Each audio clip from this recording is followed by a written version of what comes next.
And then they have Hugh Freeze, who they probably bought the contract out with Liberty. So, like I said, 3 coaches, Gus Malzahn, Brian Harsin, and Hugh Freeze.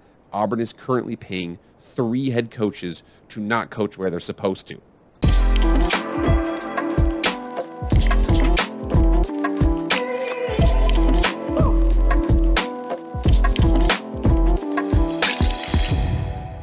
What is up, everybody? It is Jake with Master of Football, back at it again. Happy Tuesday. Thank you so much for being here. If you want to be up to date on all things college football, EA college football, pro football, man, anything related to football, hit that red subscribe button. You will not be disappointed. Won't cost you anything. All it's going to cost you is being up to date on all those things. Remember, hit the like, share, comment, all that stuff. I really appreciate it. Without further ado, let's get into the video.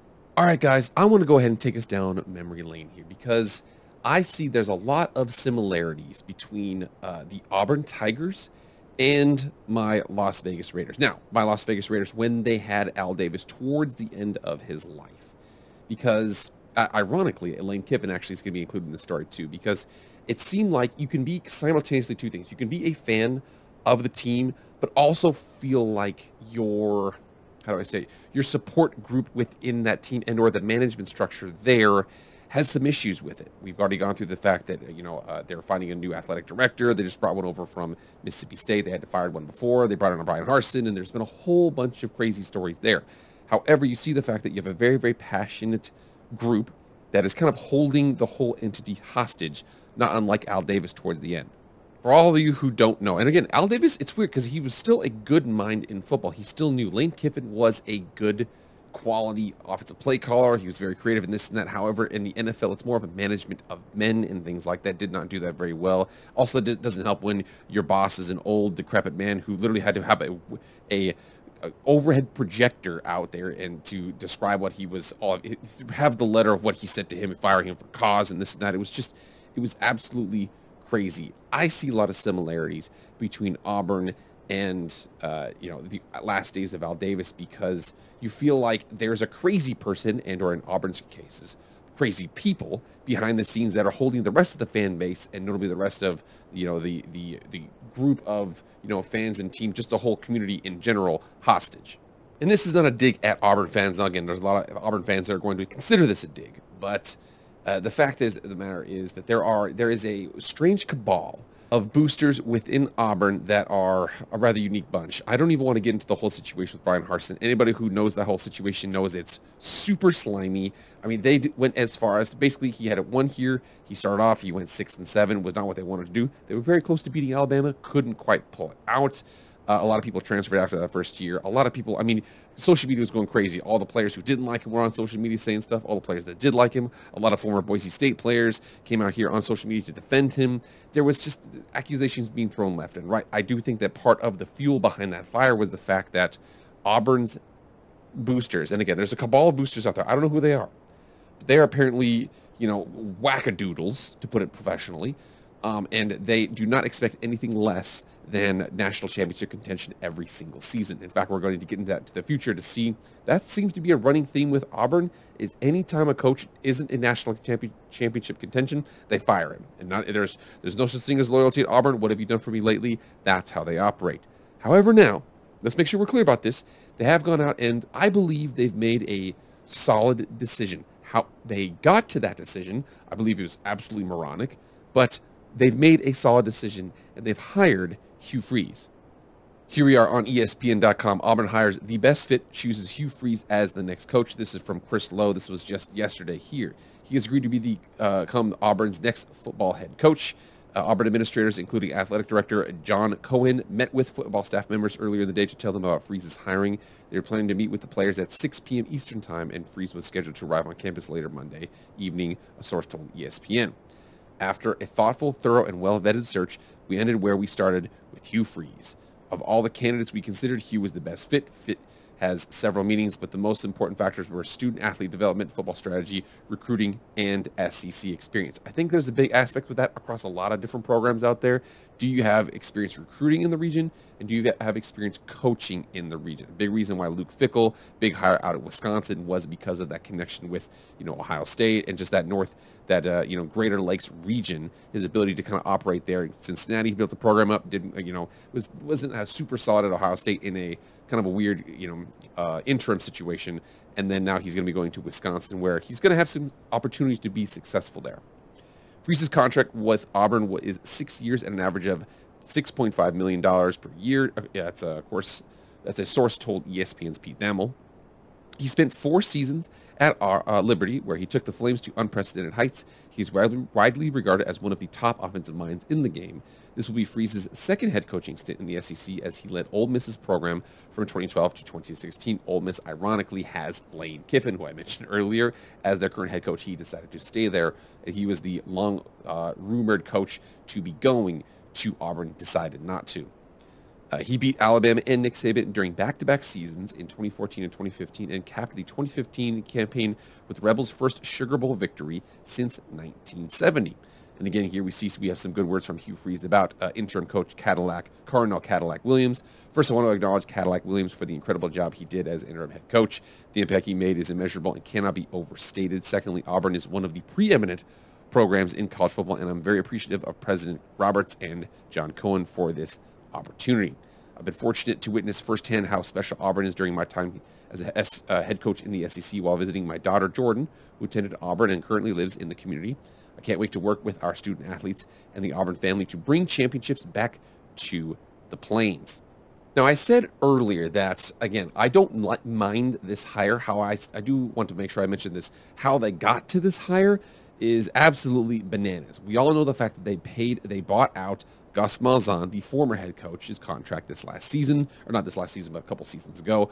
Auburn currently owes a $15.5 million buyout to Brian Harsin, and 50% of that due is within 30 days of his termination, so they've already paid him $7.75 million as of a couple weeks ago.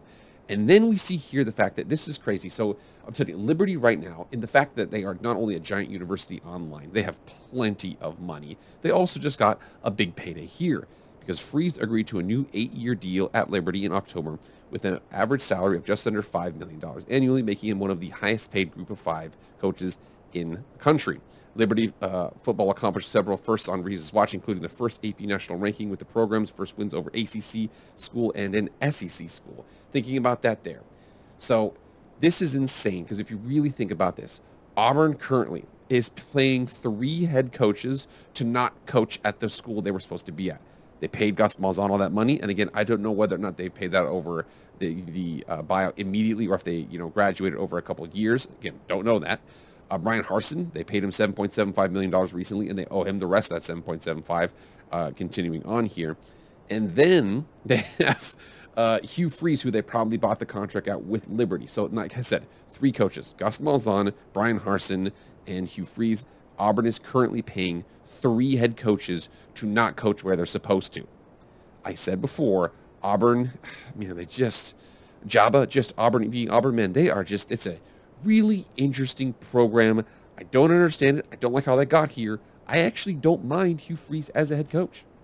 So here we are on Hugh Freeze. Hugh Freeze is a very, very successful coach. However, and again, this is after he got terminated here.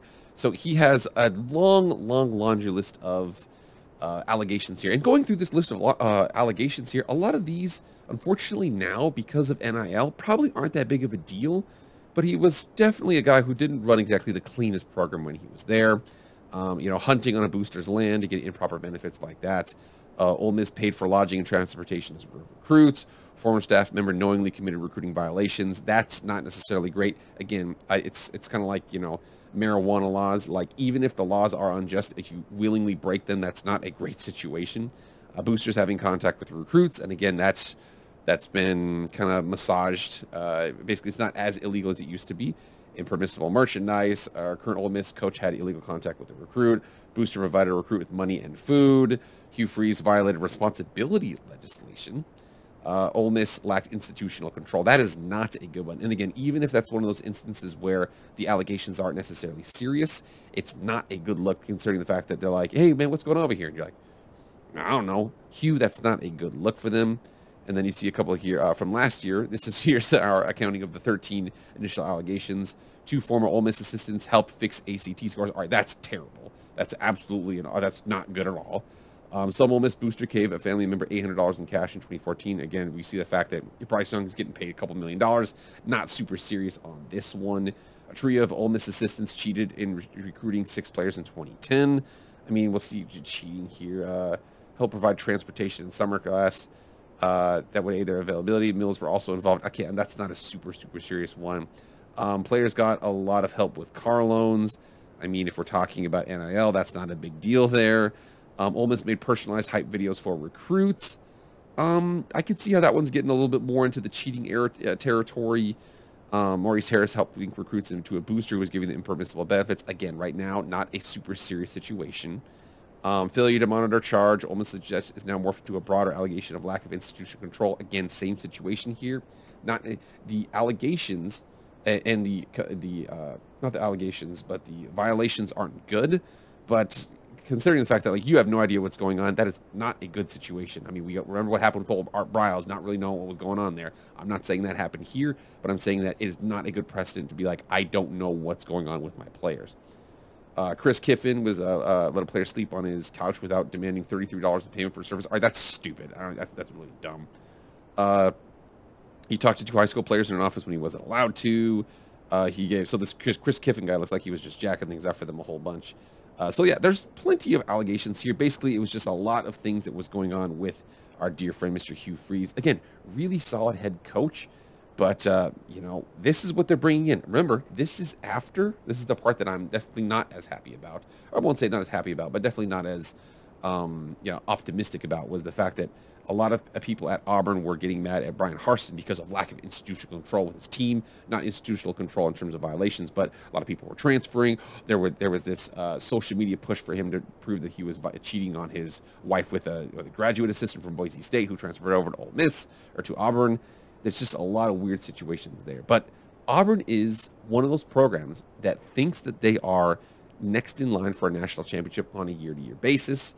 And after you see the fact their record year over year kind of shows that with what they've done in terms of hiring and firing coaches. I'm not saying it's a direct correlation here, but you can see the fact that there seems to be, especially if you come down here, all the way down here to Doug Barfield, down here in the 1970s. So you see the fact that right at the end of here, so 8-3, and then 5-6, and then he was gone. Pat Dye comes in, 5 wins, and then 9-11, 9-8, 10, 9-10, 10, and then 8-5-5, and then he's gone. And then Terry Bowden comes in, 11, 9, 8, 8, 11. And then he starts off 1-5, and then he's gone. And then Tommy Tuberville comes in, and then he goes 5-6, 9-4, 7-5, 9-4, 8-5, 13-0, 9-3, 11-2, 9-4, and then 5-7, and he's gone. And then Gene Chizik comes in, 8-5, 14-0 national championship. And then 8-5, and then 3-9, and he's gone. And then Gus Malzahn comes in, and he goes 12-2, 8-5, 7, 8, 10, 8, 9, and then 6-4, and he's gone. And then now here's the thing with Brian Harsin. Brian Harsin went 6-7, losing the Birmingham Bowl that very first season, got off to a 3-5 start, and then they let him go. So you can see the fact for basically the last 30 to 40 years, if you got a down year with Auburn, you might get 1, you might maybe get 2. But after that, you're pretty much gone. So Auburn is in a weird situation here because they are, man, they really high expectations there. And that shows in the reactivity of their decisions.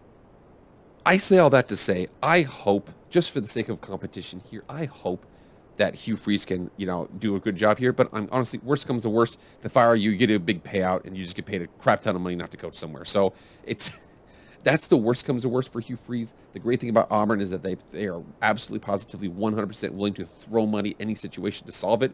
Whether or not it gets solved, I don't know. I do know Oklahoma, Texas coming into the league in a couple years.